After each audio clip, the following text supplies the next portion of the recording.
নমস্কার জানাই সকলকে। নতুন একটি ভিডিও শুরু করতে যাচ্ছি। এই ভিডিওর বিষয়বস্তু হচ্ছে কিছু স্টক যেগুলো আগামীতে রকেট হতে পারে এবং ভালো রকমের একটা গ্রোথ দেখাতে পারে। তো এই স্টকগুলোকে আমি সেক্টর ওয়াইজ একটু ভাগ করে আপনাদের সামনে তুলে ধরতে চাই। সেই নিয়ে একটু আলোচনা করব। আমরা 2024 এটা সেপ্টেম্বর মাস শেষের দিকে চলে এসেছি। আগামী মাসে আমাদের বাঙালিদের বড় উৎসব, সবথেকে বড় উৎসব দুর্গাপুজো অনুষ্ঠিত হতে যাচ্ছে। সেই উৎসব এবং তার পরবর্তীতে দিওয়ালি, দীপাবলি, ধনতেরাস বিভিন্ন রকমের উৎসব কিন্তু আমাদের আছে। এই অক্টোবর মাস থেকে আমাদের উৎসবের মরশুম শুরু হচ্ছে। সেই উৎসবের মরশুমে বিগত দিনগুলো ঘাটলে পরে দেখা যাবে কিছু কিছু স্টক বা কিছু কিছু সেক্টর কিন্তু ভালো রকমের একটা মুভমেন্ট দেখায়। সেই স্টকগুলো যদি আপনাদের পোর্টফোলিওতে থাকে তাহলে আপনারা সেখান থেকে কিছু একটা অল্প কয়েকদিনের মধ্যে আর্ন করতে পারবেন।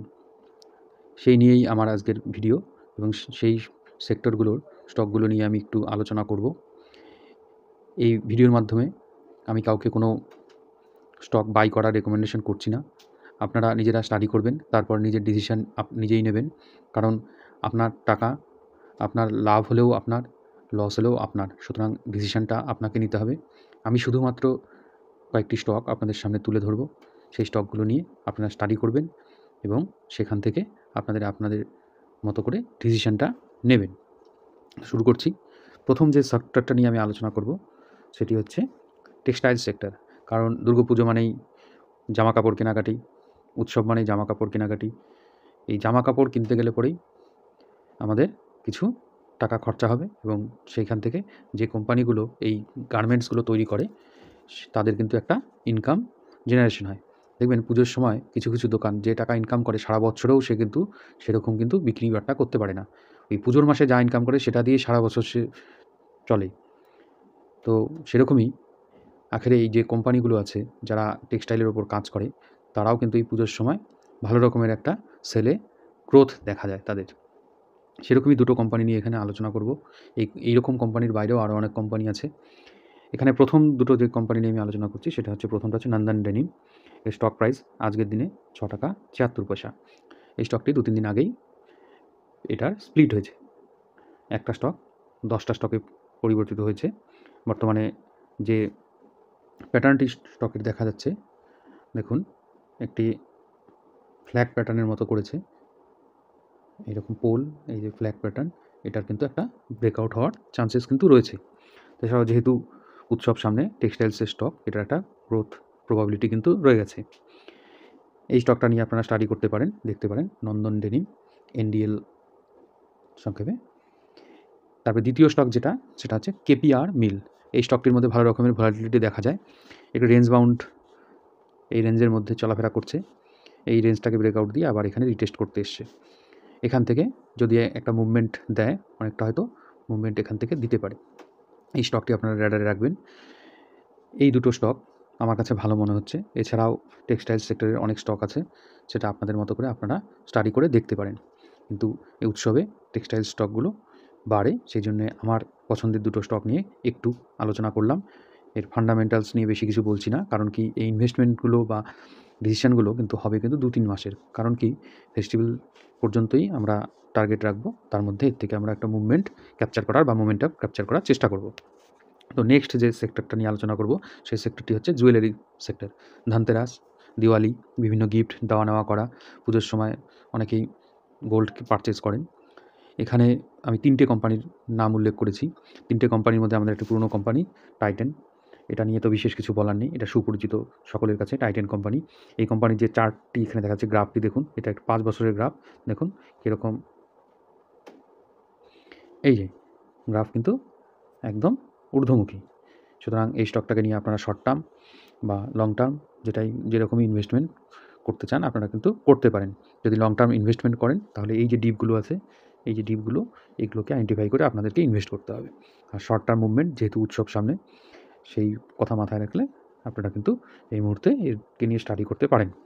টাইটেন একটি ভালো কোম্পানি জুয়েলারি সেকশনের। আরেকটি কোম্পানি সেটা হচ্ছে মতি সন্স জুয়েলার্স। এটা দেখুন রাউন্ডিং একটা বটম তৈরি করে উঠছে। এই স্টকটি এখানে একটা ব্রেকআউট দিয়েছে, একটা মুভমেন্ট কিন্তু আছে। যদি কোনো সময় স্টকটি রিটেস্ট করে আবার উপরে ওঠে, এখানে কিন্তু আপনাদের একটা সুযোগ থাকবে বাই করার। হ্যাঁ, সেই নিয়ে একটু স্টাডি করবেন। এই স্টকটিও আমার ভালো মনে হচ্ছে। এছাড়া আরেকটি স্টক পিএন গাডগিল জুয়েলারি, এটা নিউলি লিস্টেড কোম্পানি। দেখুন কয়টি ট্রেডিং সেশন গেছে, এটা ডে ক্যান্ডেল 1 2 3 4 5, আজকে 5th ডে। এখানে কিন্তু একটা এই যে লিস্টিং প্রাইস থেকে অনেক নিচে নেমেছে, নিচে নেমে আবার এখান থেকে কিন্তু একটা সাপোর্ট বা বেস ক্রিয়েট করে এখান থেকে কিন্তু উঠছে, এবং এই ক্যান্ডেলটা কিন্তু ভালো রকমের আজকের দিনের ক্যান্ডেলটা। এবং এই স্টকটা নিয়ে ভাবতে পারেন, কারণ কি এটি একটি নতুন লিস্টেড কোম্পানি, এদের মহারাষ্ট্র বেস একটি কোম্পানি। এরা বিভিন্ন রকম গোল্ড জুয়েলারির ওপর কাজ করে থাকে।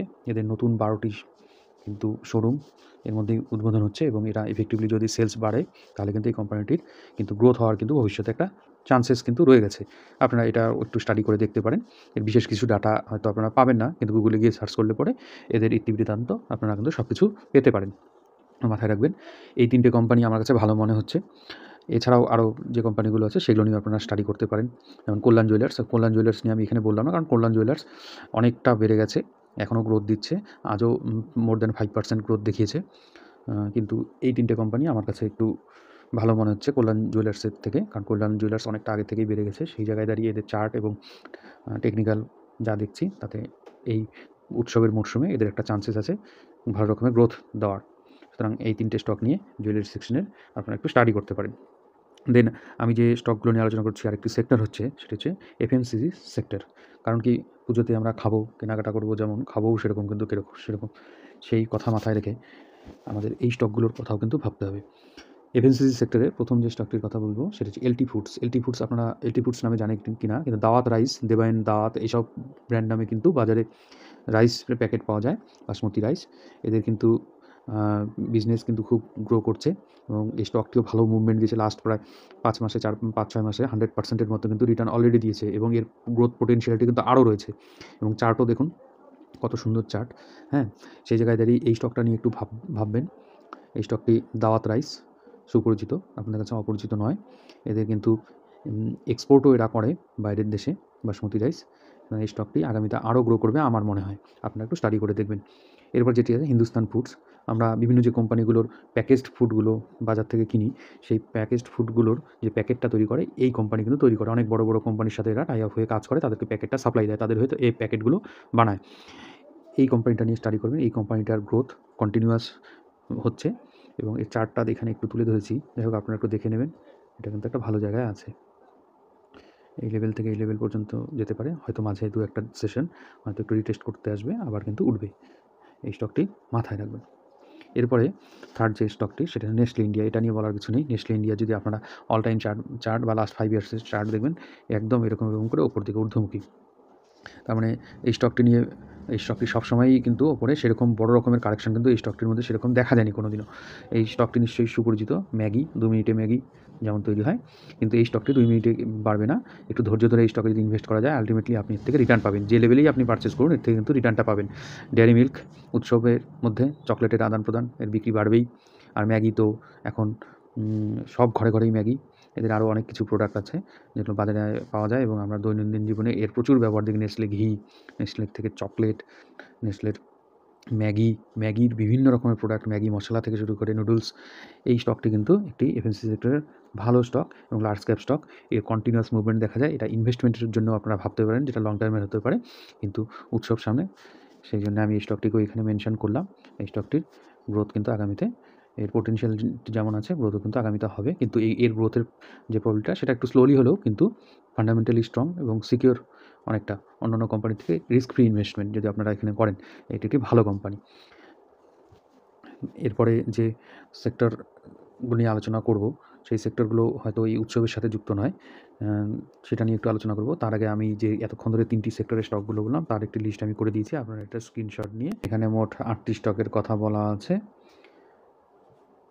এর বাইরে কিছু স্টক নিয়ে আমি আলোচনা করতে চাই, যেটা এক্সট্রা হিসেবে আমি বলতে চাই। সেগুলো হচ্ছে এরকম ব্যাপারটা, এক্সট্রা কিছু স্টক, যেমন ফিনান্স, এনবিএফসি একটি কোম্পানি, L&T ফিনান্স। এই স্টকটি আগামীতে গ্রো করার প্রচুর চান্সেস আছে, কারণ কি এখন ছোট ছোট শহরের এর ব্রাঞ্চকে আপনারা দেখতে পারবেন। এবং আরেকটা মজার বিষয়, এবছর বৃষ্টিপাত ভালো হওয়ার জন্য কৃষিকার্য ভালো হবে, এরা কিন্তু প্রচুর পরিমাণে লোন ট্রাক্টর কেনার জন্যে কাস্টমারদের দিয়ে থাকে।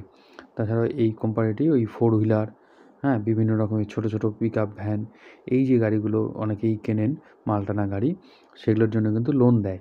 এই স্টকটা এক্সট্রা হিসেবে আমি বললাম, কারণ কি ফেডের রেট কাটের জন্য বিভিন্ন এনবিএফসিগুলোর কিন্তু গ্রোথ একটা ভালো রকমের দেখা যাচ্ছে। এই স্টকটিকে নিয়ে আপনারা একটু স্টাডি করতে পারেন। L&T finance. এরপরে ফার্মা সেক্টরের দুটি স্টক আমার ভালো লাগে, সেটা নিয়ে আপনাদের সামনে একটু তুলে ধরতে চাই। একটি স্টক হলো আরতি ফার্মাল্যাব, ভ্যালুয়েশন অনুসারে একটু ভালো জায়গায় আছে। আর একটি স্টক হলো নাটকো ফার্মা। নাটকো ফার্মা দেখবেন এদের চার্ট কন্টিনিউয়াস হায়ার হাই বানিয়ে এরা উঠে যাচ্ছে। এই কোম্পানিটিও ভালো, ভ্যালুয়েশনের দিক থেকে এই স্টকটিও ভালো জায়গায় আছে। আগামীতে এই স্টক দুটো গ্রো করার প্রবাবিলিটি কিন্তু প্রচুর রয়েছে। যাই হোক, আজকে ফেস্টিভ্যাল সিজনকে মাথায় রেখে 3টি সেক্টর নিয়ে আলোচনা করলাম। তারপরে এক্সট্রা 2টো সেক্টরের স্টকের দু-একটি নাম নিলাম, সেটা হলো ফিনান্স সেক্টর এবং ফার্মা সেক্টর। তো আজকে এইটুকুই। ধন্যবাদ, ভালো থাকবেন। ভিডিওটি ভালো লাগলে লাইক, কমেন্ট এবং শেয়ার করবেন।